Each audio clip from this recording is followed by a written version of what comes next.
Hello everyone, my name is Marco. Here we are in the 2025 Cabrinha meeting. We have Jon and Alberto. Jon is the Cabrinha owner. Alberto everybody knows, no need to be introduced. And we wanted to ask you a couple of questions just to make people understand better about our company, where we are and where we're going to be in the future. First question is what's the difference and between the old owners and you and your company right now? Yeah.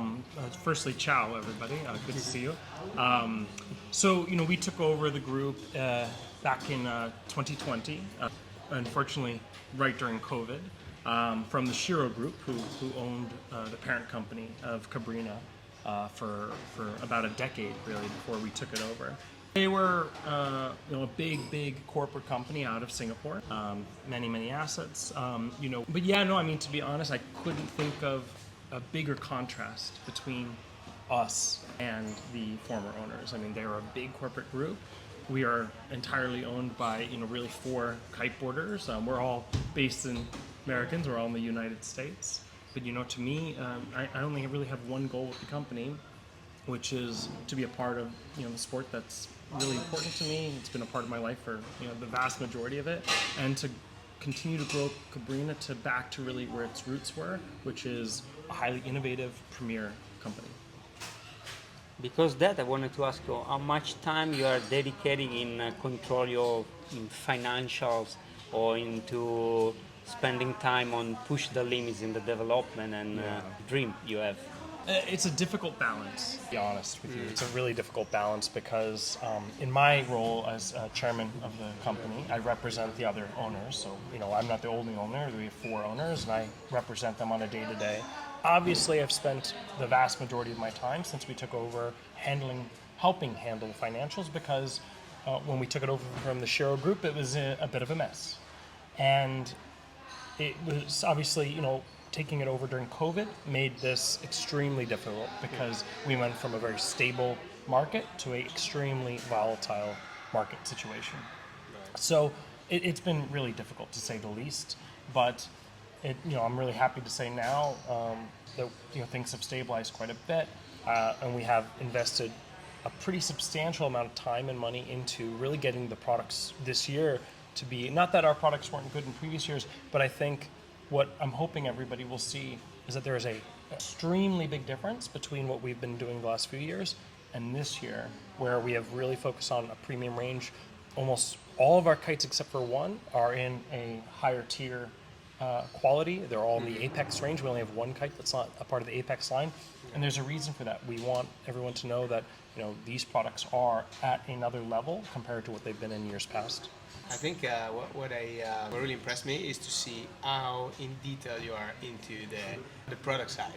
Because like especially with the older group and with the owners that people generally think they think about somebody sitting behind the desk and looking at the numbers and then going home and thinking about something else. Yeah, I think you definitely stands out in that because at the end of the day, any board you look at, the degrees of angle and the rocker and the width, and for me it's just it's really amazing to see that you have this driving passion to it. I'm a gear nerd. That's what you're saying, Alfie. Yes, yeah, it's true. It's true. Yeah, look, I probably get a little too involved sometimes, but it is my It's not a bad passion. thing. Yeah, no, it's good.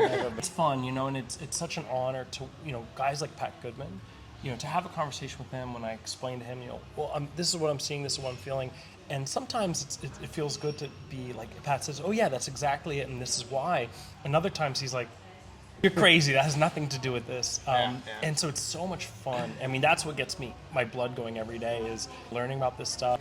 I do dabble a bit in the technical side. I love it, it's fun to do, but really my role is to make sure that I give the resources to the people on the team to make sure they're successful. As much as I like to dabble my toes in a little bit, it's not my primary function. I bet that having the access to work with such professionals. For me personally, like whenever I talk to Pat, I feel like I have a kind of like a vocabulary in front of the kite world, of the design world, and like you can talk to him about anything, and it's just such a knowledge, with all the experience he has. So I think it's amazing that you brought him back and that he's here with us. And I try to spend as much time with him, so I'm sure you do too. Yeah, he's just endless wealth of knowledge when it comes to this stuff, and I think he really doesn't get the credit he deserves. I mean, I do believe his kite designs have more world titles than any other kite designer in the industry, to be frank. Yeah. And all this development group, it's something that you wanted to have. It's not the only option you get out there. It's the team you decide to build to achieve what's the dream, no? It was no accident that we wanted Pat back, and to be honest with you, more important than anything in this, I really believed he's the best kite designer in the world. Yeah. He's been a part of the family from day one. When we bought the company, he was with another group, and I mean, it was literally the day after we signed the papers, I was on the phone with Pat.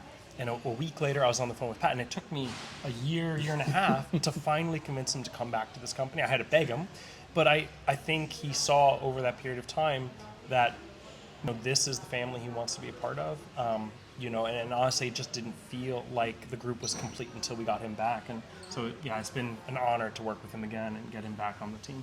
Nice. You can quickly explain how hard it is to push limits, like probably you set your goals, and sometimes the times you need to reach those goals is more than what you think. It's not only about money, and it's also about time that you need to achieve. It's been so hard to be patient since we took over, because really the first 3 years we owned the group, we couldn't travel to the factories. And so, really from the time we took over and we could start going to the factories again and getting to the place where our time and effort were not just to maintain what we were doing, but to improve on it, we've only really had about a year and a half under our belts. And I would honestly say this collection represents the first major step forward in what we're doing and how we think about products and the quality and the brand we want to be.